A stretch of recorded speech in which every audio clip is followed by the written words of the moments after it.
उत्तर प्रदेश के मुख्यमंत्री योगी आदित्यनाथ मिहिर भोज सम्राट की मूर्ति का अनावरण करने आ रहे हैं, लेकिन इसको लेकर विवाद फैल गया है। तमाम जो राजपूत संगठन है उन्होंने इसका विरोध किया है। क्या कारण है, क्यों उनके नाम के पीछे गुर्जर नहीं लगाने देना चाहते हैं, इस पर ज्यादा विस्तार से बताने के लिए हमारे साथ डॉक्टर भगवान सिंह हैं। डॉक्टर साहब, कौन थे मिहिर भोज और ये सारा विवाद क्यों उत्पन्न हो रहा है? देखिए, हमारे पास प्रतिहारों के इतिहास के बारे में जानने के दो अकाट्य प्रमाण हैं। एक तो स्वयं मिहिर भोज के खुदवाए हुए उनके अपने स्वयं के लेख हैं जो ग्वालियर से हमको मिलता है, और एक बाउक का लेख हमको जोधपुर से मिला हुआ है। ये दोनों अभिलेख साबित करते हैं, उस लेख में साफ कहते हैं कि हमारा वंश राम के छोटे भाई लक्ष्मण का वंश है। अगर जो राजा स्वयं अपने वंश का परिचय दे रहा है, हम कौन हैं उसके ऊपर प्रश्न खड़ा करने वाले, ये एक हमारा सबसे पहले सभी भाइयों से हाथ जोड़ के निवेदन है। वो स्वयं राजा अपना परिचय देता है, मैं सूर्यवंशी हूं, मैं राम के भाई लक्ष्मण का वंशज हूं। ये अकाट्य प्रमाण है स्वयं उनके अभिलेख में। और दूसरा साहित्यिक स्रोत राजशेखर विश्व का बहुत बड़ा विद्वान है भारतीय साहित्य का। राजशेखर प्रतिहारों का कोट पोएट था। उसने स्वयं लिखा है कि ये रघुवंश हैं, रघुकुल के हैं, ये रघुकुल के नेता हैं।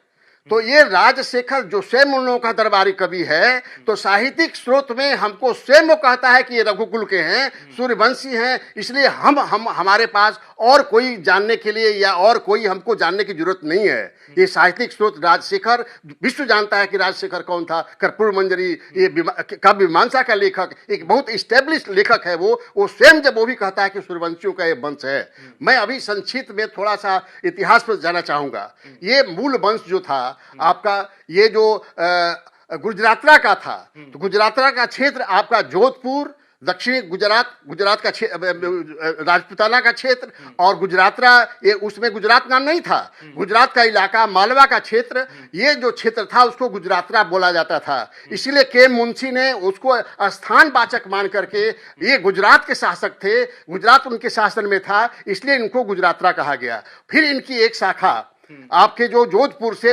उज्जैन में आई, और उज्जैन में नर्मदा के तट पर, ये उज्जैन में इन्होंने अपना राज स्थापित किया।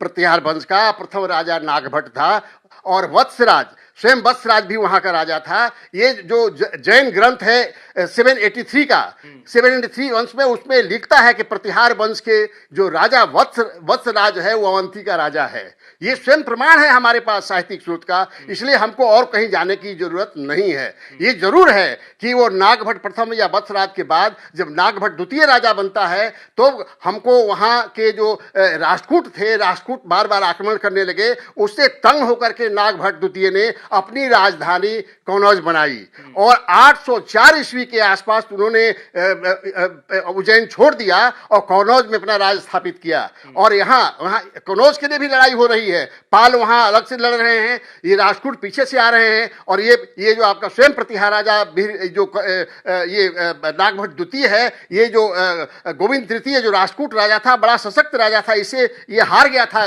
नागभट्ट प्रतिहार राजा। लेकिन फिर वो जो राष्ट्रकूट राजा गोविंद तृतीय है, वो अपने आंतरिक दक्षिण के लिए पारिवारिक लड़ाई में फिर उसको दक्षिण लौट गया, तो इसको नागभट्ट को ये मौका मिल गया, और पालों से स्थगित चक्रा युद्ध को परास्त करके, उसको मार करके कनौज के राज पर राज स्थापित करके महाराज परमेश्वर प्रणब भट्टारक ये अपना पदवी करता है, और विरुद्ध महाराजा का करके स्थापित करके वो पूर्ण रूप से राज स्थापित करता है। उसी वंश में मिहिर भोज थे।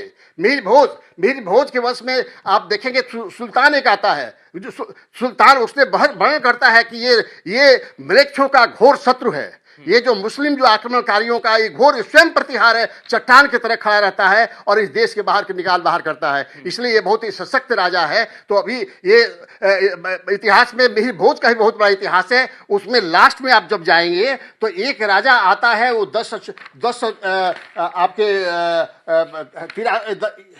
ये लास्ट में जो अंतिम जो राजा है वहां का, उसका राज्य जो था वो ये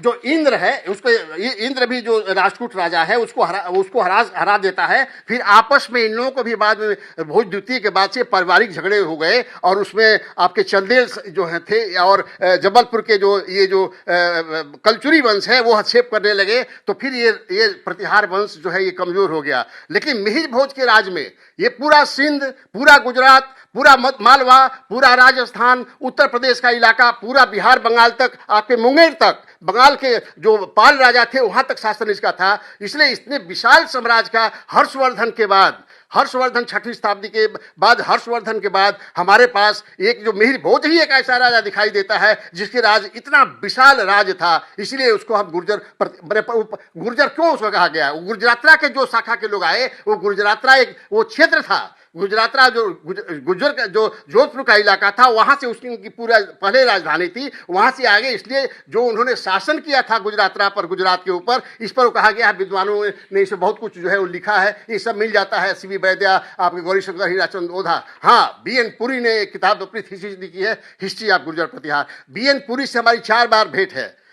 उनसे ये उसमें आप देखेंगे तो ये क्यों कहा जाता है कि आज जो विवाद छिड़ा हुआ है, हमारी सभ्यता, भारत की सभ्यता मोहनजोदड़ो हड़प्पा की खुदाई के बाद हमारी सभ्यता ये साबित हो गई थी अंग्रेजों के काल में कि ये 4000 वर्ष पुरानी सभ्यता है। इसलिए ये तो बहुत संस्कारी लोग हैं, बहुत सभ्यता वाले लोग हैं। इसलिए आर्य अनार्य की थ्योरी रच करके हमको नीचा दिखाने की कोशिश किया गया, लेकिन वो थ्योरी अब फेल हो गई है। लेकिन अभी जो राखीगढ़ में खुदाई हुई है, प्रोफेसर सिंधे ने किया है पूना यूनिवर्सिटी के, तो वो उससे एक भूचाल आ गया है। और उससे जो डीएनए टेस्ट, वहाँ हमको कई ऐसे अवशेष मिले हैं जो आज भी हरियाणा के लोगों में मिलते हैं। वो डीएनए एक है उनका, और जो उनके आर्ट कल्चर है हरियाणा के लोगों में आज भी है। और उससे हमारे जो कल्चरल जो हेरिटेज है वो 10,000 वर्ष पहले चला जाता है। इसलिए दुनिया में हड़कंप मच गया है। इसलिए फिर कुछ लोग, षड्यंत्रकारी लोग ये लग गए हैं कि भाई इसको, इन लोगों को कैसे उनके पर शासन करने के लिए इनको नीचा दिखाओ, हम गोरे लोग सुपीरियर हैं, ये दिखाने के लिए इस तरह से ये हमारे जो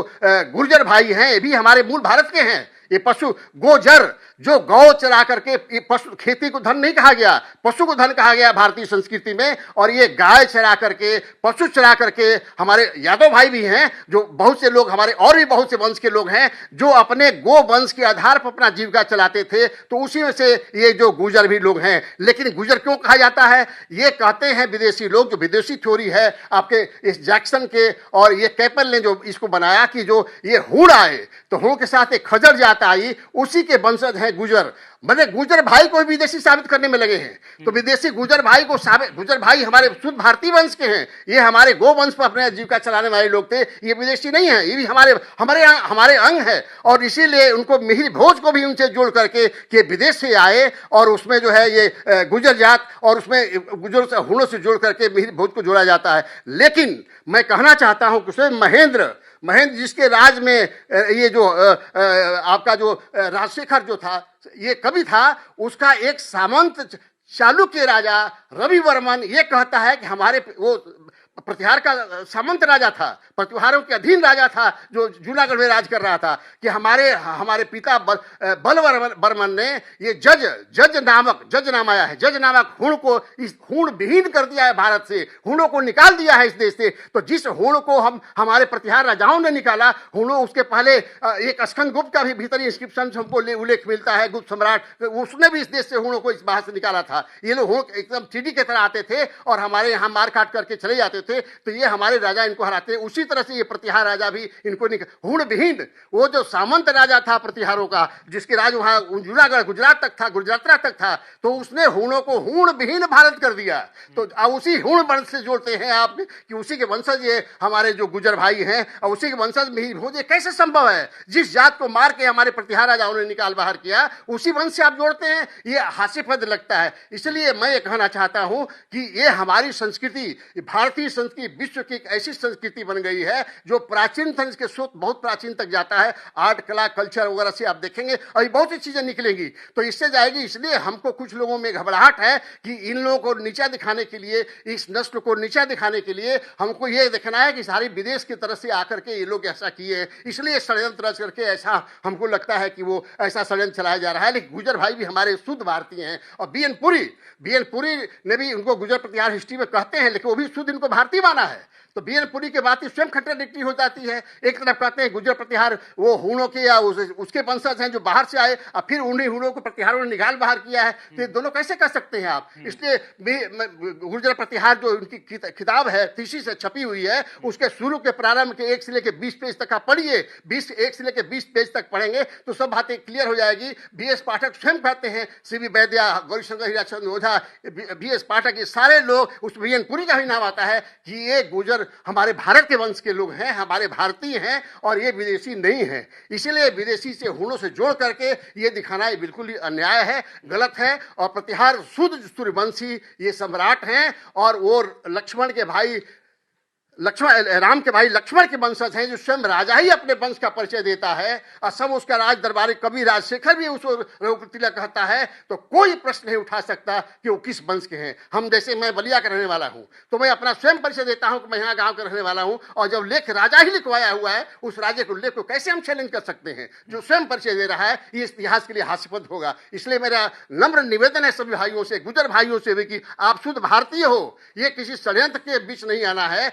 ये जो प्रतिहार जो सम्राट हैं, ये शुद्ध सूर्यवंशी क्षत्रिय हैं। वो स्वयं अपने लेख में कहते हैं, उस समय के राजशेखर कभी भी कहता है कि गुरुकुल है। तो इसलिए जिन हूणों को हूण विहीन किया इन लोगों ने, वो फिर उसी वंश से जोड़ करके, विदेशियों से संपर्क स्थापित करके उसी वंश से जोड़ना ये हास्यास्पद लगता है। इसलिए ये बात बिल्कुल तथ्यहीन है, आधारहीन है। गुर्जर प्रतिहार, ये जो आपकी जो गुजरातरा, वो स्थानवाचक है, वो जात से संबंध नहीं है। गुजरात क्षेत्र को गुजरातरा कहा गया, उसमें गुजरात नाम नहीं आता है।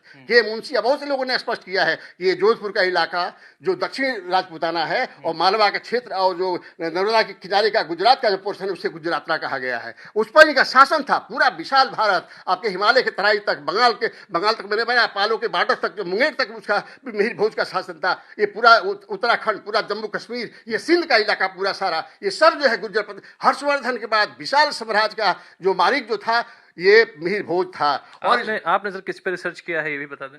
मैं बनारस हिंदू यूनिवर्सिटी से, कॉलेज ऑफ इंडोलॉजी से प्रोफेसर बलराम श्रीवास्तव के अंदर गुप्तकालीन हिंदू देव प्रतिमाएं हमारी थीसिस है। 1977 में हमको एमए पीएचडी मिला। हमारा विषय प्राचीन भारतीय इतिहास, संस्कृति, कला रहा है। इसी पर मैं लिखता हूँ, पढ़ता हूँ, अपना विचार व्यक्त करता हूँ। और कैमरा पर्सन प्रदीप गुप्ता के साथ अभिषेक आनंद, नोएडा, आज तक। ठीक है सर।